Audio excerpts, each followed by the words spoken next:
I am 79 years old, and there is something I understand now that I truly believed time would take care of for me.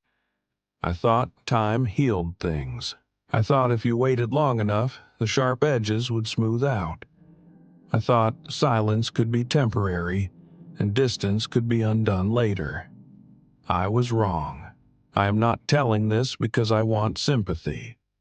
I am telling it because I am closer to the end than the beginning, and the truth has finally stopped knocking and started sitting beside me. These days, my mornings are quiet. Not peaceful. Quiet.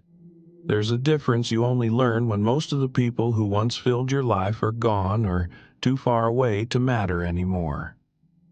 I wake up early even though there is nowhere to be. My body does that now. I sit at the table with a cup of tea that gets cold before I finish it. That's usually when it comes back to me.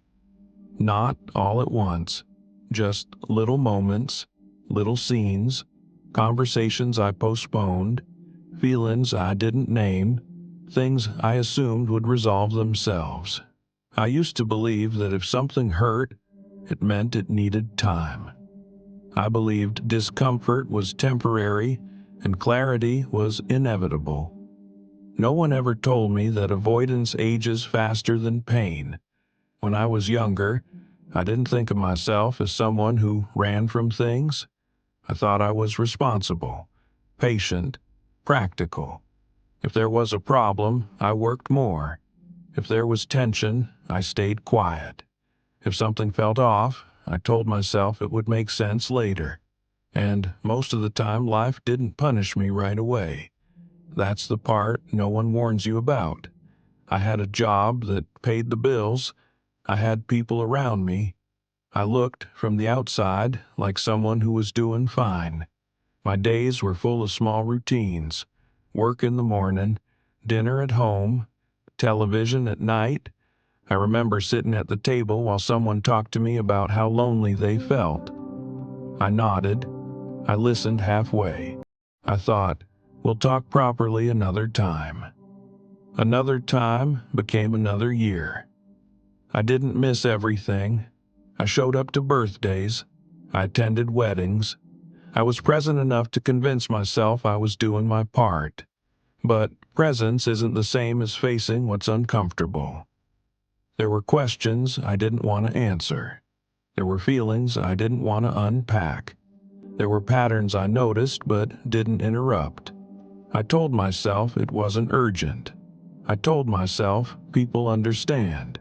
I told myself time would soften things. That's how it happens. Not with one big mistake, but with 1,000 small delays. I remember one conversation in particular. Someone asked me, very calmly, "Are you happy like this?" It wasn't an accusation. It wasn't dramatic. It was just a question. I laughed it off. I said something about being busy, about how life has phases. I said, "It's fine." That word did a lot of damage in my life. Fine. I thought facing things meant conflict. I thought speaking honestly would break something. I didn't realize silence was already breaking it, slowly. Years passed. They always do. People changed. I stayed mostly the same. And because nothing exploded, I assumed nothing was wrong. That's the lie time tells you. If it doesn't hurt enough today, it must be healing. But what it was really doing was layering.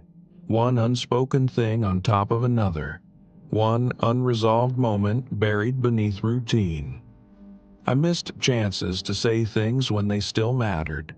I missed chances to listen without planning my response. I missed chances to stop and ask myself what I was actually afraid of. Fear doesn't always feel like fear. Sometimes it feels like being reasonable. Sometimes it feels like waiting.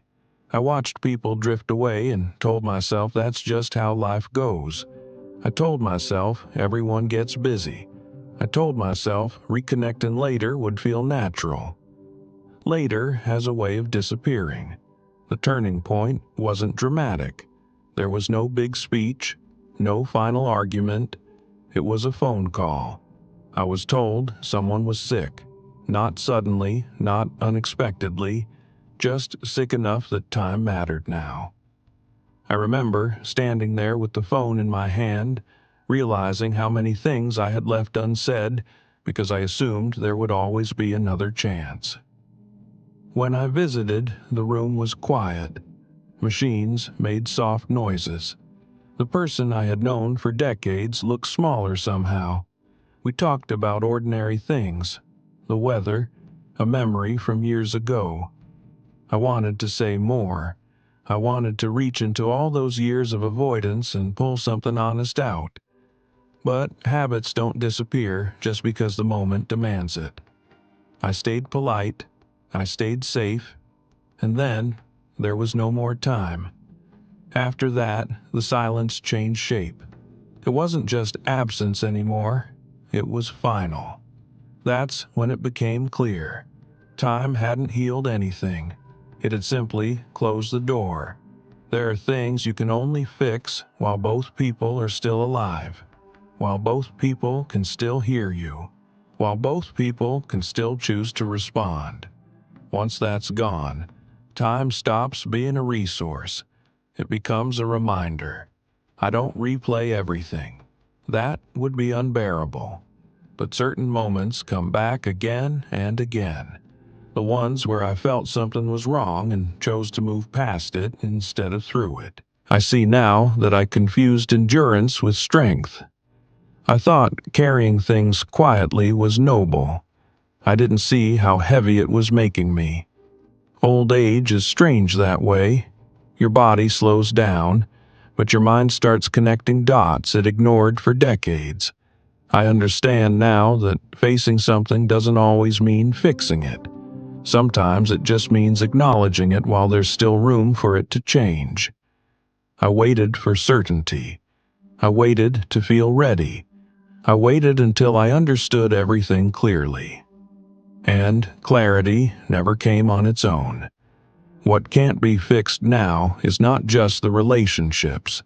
It's the version of me that might have existed if I had been braver sooner. I can't go back and ask the questions I avoided. I can't go back and sit through the uncomfortable conversations without rushing them to an end. I can't give people the honesty they deserved when they were still here to receive it. That's the part that hurts the most.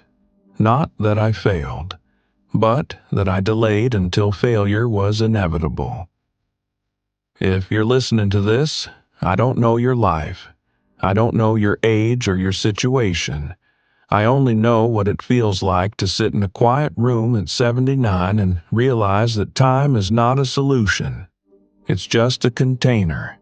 It holds whatever you put into it, and it keeps whatever you avoid. If something feels unfinished in your life, it probably is. Not because you're broken, but because some things require attention, not patience. I'm not telling you to confront everything. I'm not telling you to tear your life apart. I'm just saying that the things you keep telling yourself will sort themselves out often don't. They wait. And waiting is not neutral. It has a cost. I don't have many years left. I feel that in my bones now. What I have is a kind of quiet acceptance mixed with regret. Not overwhelming, just steady. I've learned to sit with it. There's no other choice. If this meant something to you, that's enough. If it stirred something you've been putting off, I hope you notice it. I don't need agreement. I don't need understanding. I just didn't want to take this truth with me without saying it out loud. Time does not heal what we refuse to face. It only makes it permanent. And that is something I wish I had learned much earlier than 79.